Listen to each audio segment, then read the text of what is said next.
بسم الله الرحمن الرحیم. زما نوم محمد جمیل دی، د خیبر پختونخوا ګوډ ترانسپورټ صوبایي صدر یم. نن سبا د ډیزلو مسله په پوره پاکستان کې راچوته شوې ده.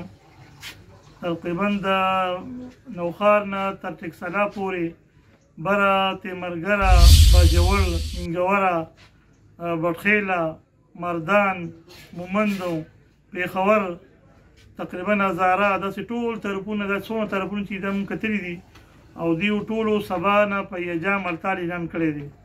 څومره چې اډې دي هغه به سبا نه ګاډي خپل ډکوي نه، څو پورې چې زموږ مطالبات پوره شوي دي د هغې پورې به زموږ هړتال دي او د دې به نامحدوده وخته پورې هېڅ پته نه لګي چې یاره د څونه وخته پورې به وي.